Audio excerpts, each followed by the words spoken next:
오늘 우리에게 주시는 하나님의 말씀 구약성경 출애굽기 12장 1절부터 51절까지 말씀입니다. 출애굽기 12장 1절부터 51절까지의 말씀. 이제 봉독하겠습니다. 하나님의 말씀 경청하십시오. 주님께서 이집트 땅에서 모세와 아론에게 말씀하셨다. 너희는 이 달을 한 해의 첫째 달로 삼아서 한 해를 시작하는 달로 하여라. 온 이스라엘 회중에게 알리어라. 이달 열흘날 각 가문의 어린 양 한 마리씩 곧 한 가족에 한 마리씩 어린 양을 마련하도록 하여라. 한 가족의 식구수가 너무 적어서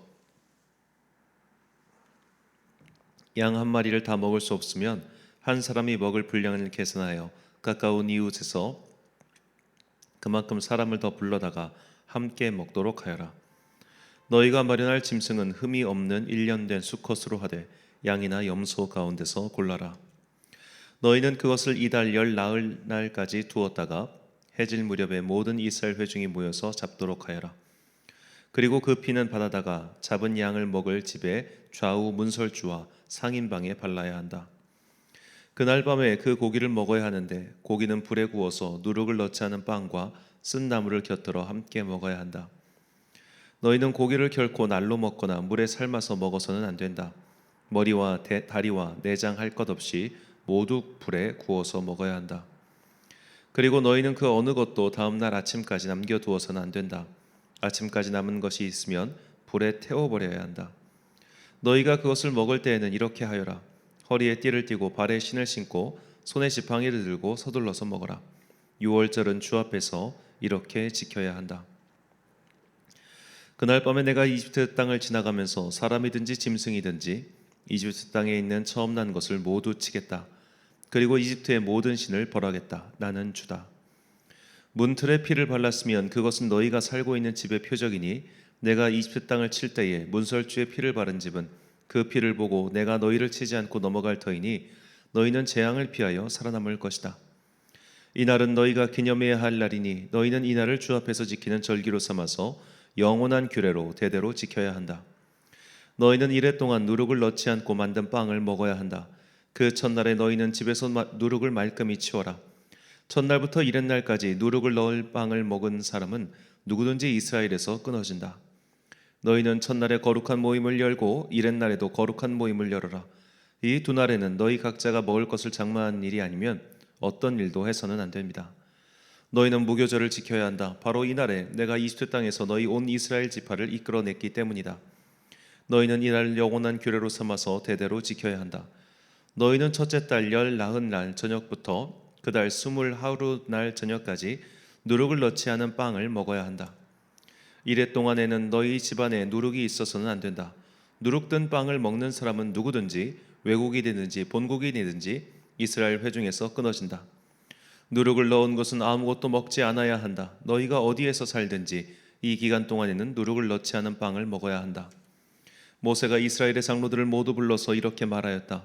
여러분은 여러분의 가족들과 함께 먹을 양이나 염소를 준비하여 유월절 제물로 잡으십시오. 우슬초 묶음을 구하여다가 그릇에 받아 놓은 피에 적셔서 그 피를 상인방과 좌우 문설주에 뿌리십시오.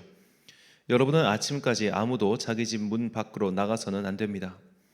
주님께서 이집트 사람들을 치려고 지나가시다가 상인방과 좌우 문설주에 바른 피를 보시고 그 문 앞에 그냥 지나가실 것이며 파괴자가 여러분의 집을 치러 들어가지 못하게 하실 것입니다. 여러분은 이 일을 여러분과 여러분의 자손이 지킬 규례로 삼아 영원히 지키게 하십시오. 여러분은 주님께서 여러분에게 주시겠다고 약속하신 땅에 들어가거든 이 예식을 지키십시오. 여러분의 아들, 딸이 여러분에게 이 예식이 무엇을 뜻합니까? 하고 물을 것입니다.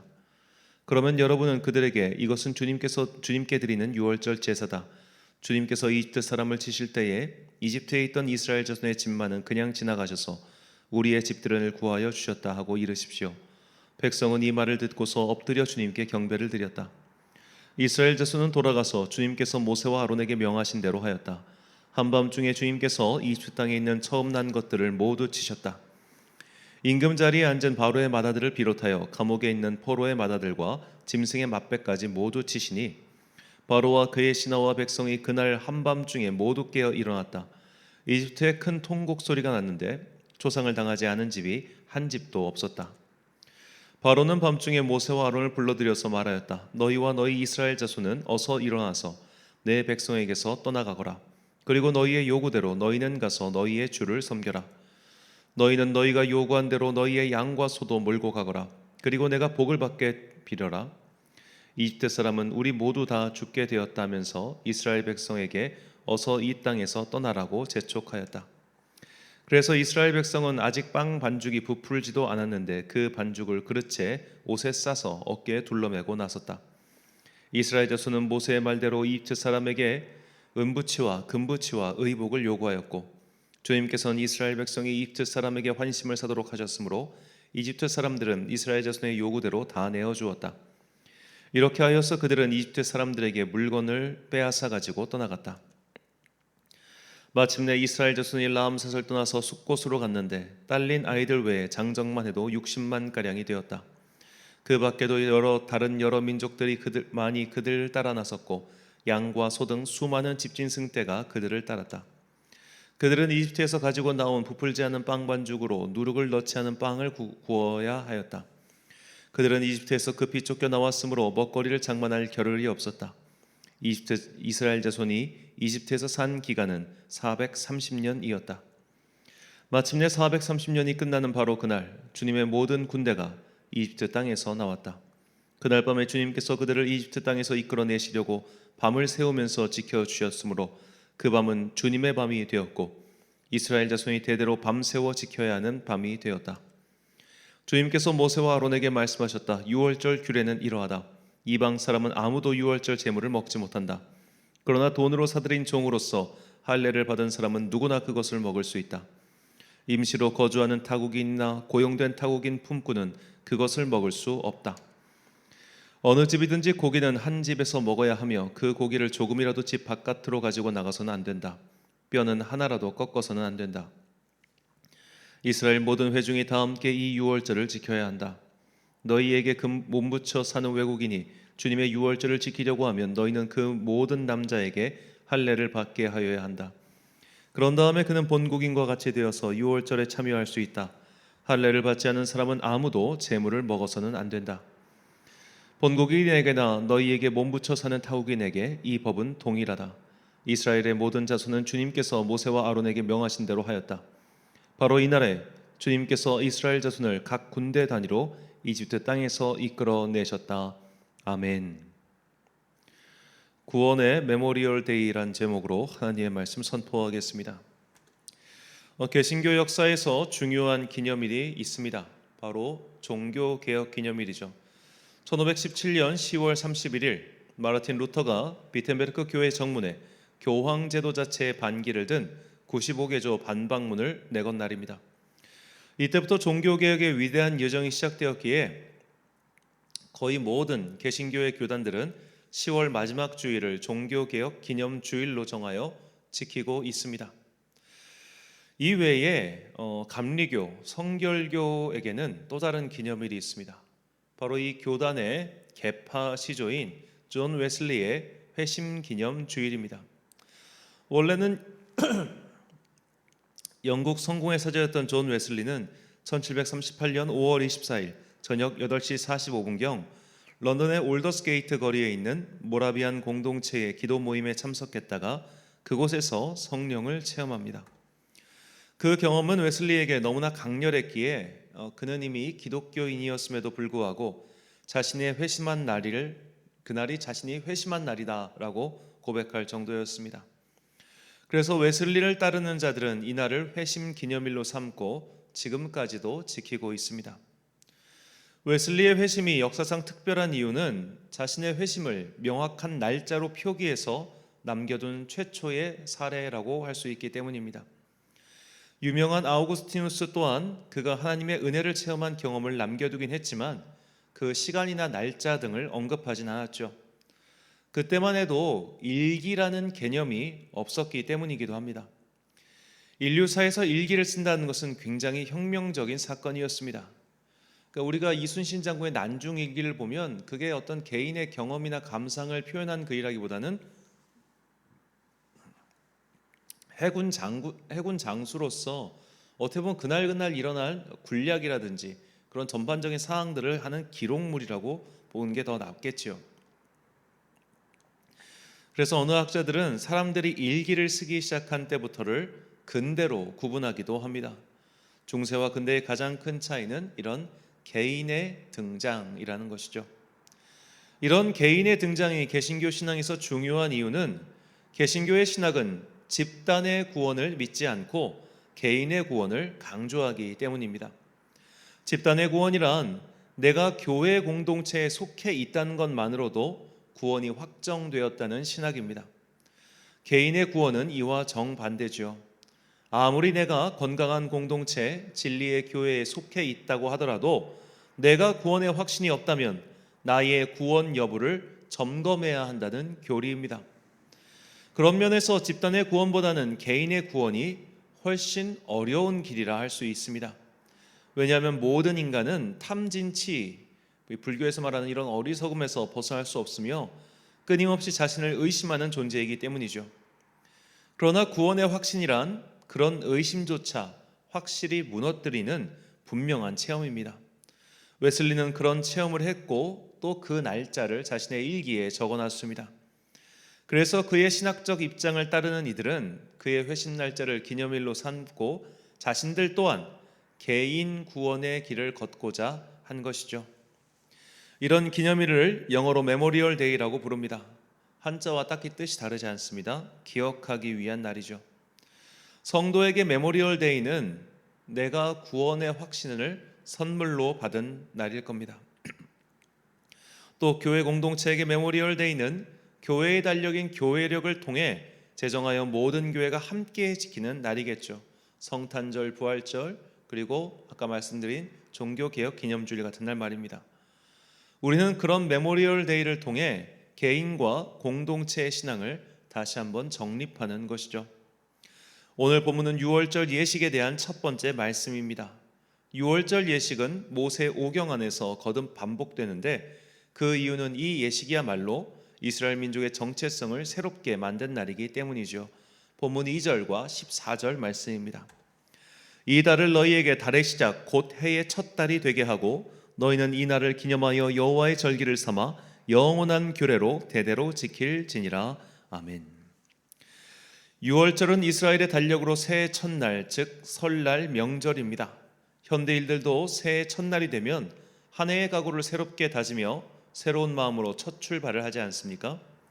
하나님께서도 유월절을 새해의 첫날로 삼아 새해의 시작을 그들이 받은 구원의 은혜를 되새기는 것으로 하라고 명하신 겁니다. 즉 유월절은 이스라엘 민족 구원의 메모리얼 데이, 기념일이었던 것이죠. 모든 인간 사회에는 각종 기념일이 있습니다. 주로 민족의 역사적 사건을 기억하기 위해 만든 기념일이거나 혹은 계절 또는 절기에 관련된 민속 기념일이기도 하죠. 우리는 이런 기념일을 통해서 각 나라와 민족, 그들이 가지고 있는 독특한 정체성을 공고히 만듭니다. 신앙인도 마찬가지입니다. 우리는 교회력이 정한 각종 기념일을 지킴으로써 교회 공동체 일원의 정체성을 공고히 만드는 것이죠. 여기에 더하여 모든 성도들은 이 개인의 기념일을 정하여 지키면 더 좋을 것입니다. 예를 들어 웨슬리처럼 내가 구원의 확신을 받은 날짜 또는 자신의 특별한 사건을 통해서 주님을 체험한 날을 기억하는 것이죠. 제가 존경하는 어느 목사님께서는 웨슬리처럼 자신의 회심일을 기록해 놓으시고 그때가 되면 항상 자신의 정체성을 새롭게 하셨습니다. 우리는 의외로 내가 구원을 받았으며 그 구원을 체험한 사건은 기억하고 있지만 그 날짜를 기억하는 일은 드뭅니다. 아무래도 그런 것까지 기록하는 사람은 좀 드물기 때문이기도 하죠. 하지만 사건이란 세월과 함께 흐릿해지기 마련입니다. 그러나 정해진 날짜는 해마다 돌아오기에 내가 체험한 그 사건을 되짚기에 참 좋죠. 그러니까 예를 들어 어떤 전쟁이 일어났습니다. 그런데 그 전쟁에 대한 기념일을 지정하지 않으면 언젠가 그 전쟁은 우리 역사 속에서 사라지겠죠. 하지만 날짜를 정하여 그것을 공동체가 기념일로 지킨다면 그 전쟁은 우리 머릿속에서 계속해서 반복해서 그 기억이 우리의 정체성을 공고히 한다 이 말입니다. 예를 들어 6.25 전쟁 날짜는 다 기억하죠. 6월 25일. 하지만 임진왜란이 일어난 날짜를 기억하는 사람은 거의 없을 겁니다. 이런 식으로 기념일을 정하는 것이 중요하다 이 말입니다. 마치 가정에서 생일을 챙겨주고 각종 기념일을 챙기는 것과 마찬가지죠. 유아 세례가 아닌 성인 세례를 받는 분들 중에는 자신이 세례를 받은 날짜를 해마다 기념하는 그런 성실한 성도도 계십니다.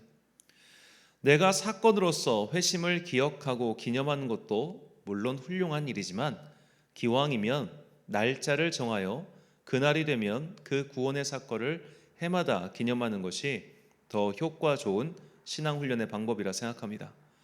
물론 너무 자기적으로 날짜를 정해서 지키는 것보다는 오늘 이후로 언젠가 그런 분명한 날에 분명한 경험을 한다면 그것으로 기록을 남겨두고 해마다 그날의 사건을 되짚어 보는 그런 것이 더 훌륭한 일이라 생각합니다. 바울은 이런 개인의 체험을 중요시했습니다. 바울은 힘겨울 때마다 자신이 체험한 예수 그리스도, 즉 다메섹으로 가는 길에서 만난 주님을 기억하고 자신의 정체성을 잃지 않았습니다. 그는 마지막으로 방문한 예루살렘에서 유대인들 앞에서 자신의 체험을 다시 이야기했습니다. 또한 자신의 사도 직분에 대해서 의문을 품은 고린도 교회 사람들에게도 자신이 사도로서 겪은 고난을 말하며 그 말미에 다메섹의 회심에 대해서 말했습니다. 이 사건은 바울이 사도로서 자신의 정체성을 가장 확실히 세운 사건이며 그의 소명의 사건이며 무엇보다 이후 그가 위기를 만날 때마다 그의 믿음과 사명을 지켜준 방패와 같은 사건이었습니다. 그 기념적 사건을 잊지 않았기에 바울은 소명의 길, 은혜의 길에서 벗어나지 않았습니다. 고린도전서 15장 10절 말씀입니다. 그러나 내가 나 된 것은 하나님의 은혜로 된 것이니 내게 주신 그의 은혜가 헛되지 아니하여 내가 모든 사도보다 더 많이 수고하였으나 내가 한 것이 아니요 오직 나와 함께 하신 하나님의 은혜로라. 아멘.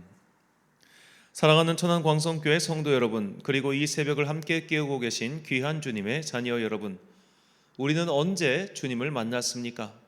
내가 주님의 은혜를 깨닫고 마침내 구원을 선물로 받은 그날은 언제입니까?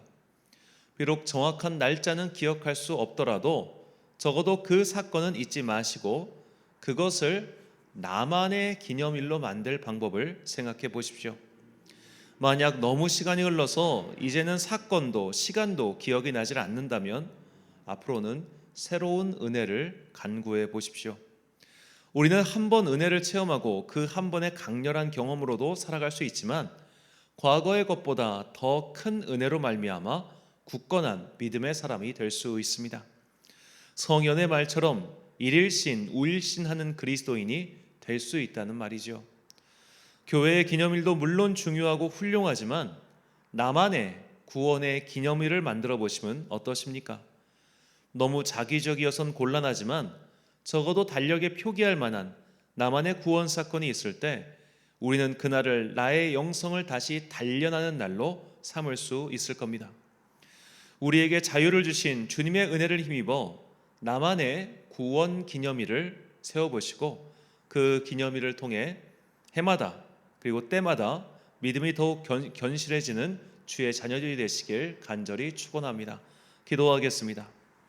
사랑과 은혜가 풍성하신 아버지 하나님, 우리가 주님께 받은 은혜가 있습니다. 그리고 분명한 은혜의 사건이 있습니다.